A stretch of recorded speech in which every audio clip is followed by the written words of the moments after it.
The house on Willow Street hadn't changed much in 15 years.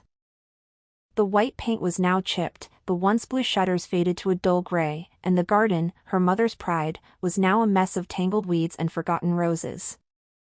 But the air still smelled the same, a mix of lavender and something earthy, something old.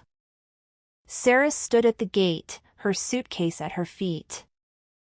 A warm wind rustled through the trees as she hesitated, unsure if she should knock or walk away.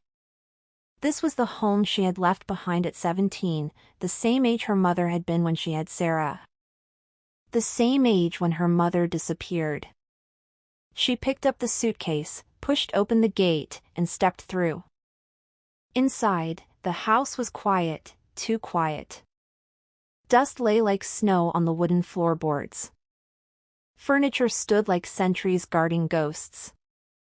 Her fingers brushed the edge of the old piano in the hallway. Her mother used to play it every Sunday morning while her father read the paper. "Back so soon?" came a voice. Sarah turned sharply. Her father stood at the foot of the stairs. His hair had thinned and turned white.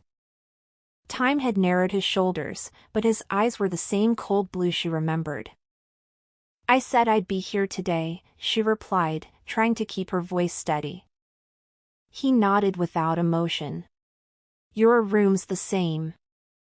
Upstairs. Her room was a time capsule. Posters from high school, a cracked mirror, and a bookshelf still carrying the stories she once escaped into. She ran her fingers across the dresser. Everything looked the same, but she wasn't. 15 years had hardened her. Life in New York had been fast, unforgiving. She worked in PR, press releases, events, fake smiles. Nothing like the rawness she felt now, standing in the room of a girl who never got to say goodbye. That night, dinner was quiet. Her father made stew, just like her mother used to.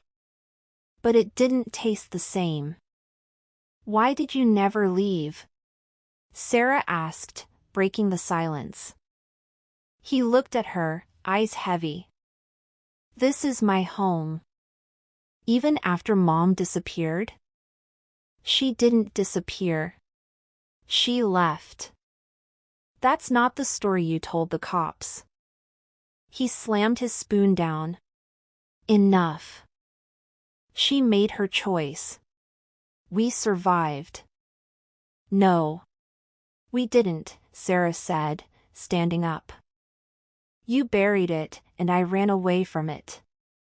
That night, she wandered into the attic. Something drew her there, a memory, a whisper. The attic door creaked open. She hadn't been here in years. Boxes lined the walls, and under a white sheet stood a trunk. She pulled the sheet off and opened it. Inside were old letters. Dozens of them. She opened one. "My dearest Sarah. If you're reading this, then I wasn't brave enough to leave these out in the open. You were too young, and I was too afraid. But know this, I loved you more than anything. Your father.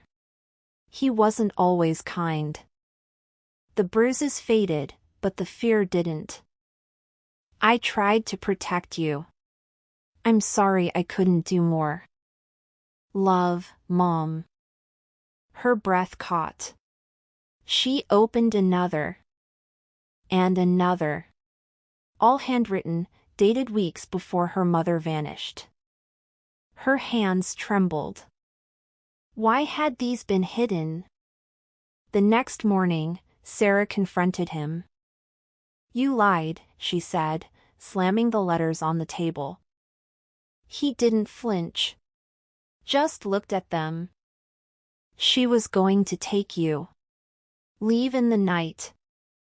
I found out." "So what did you do?" "She was unstable," he said. "She wasn't thinking straight." "You locked her away? You hurt her?" His eyes flickered. I kept the family together. No.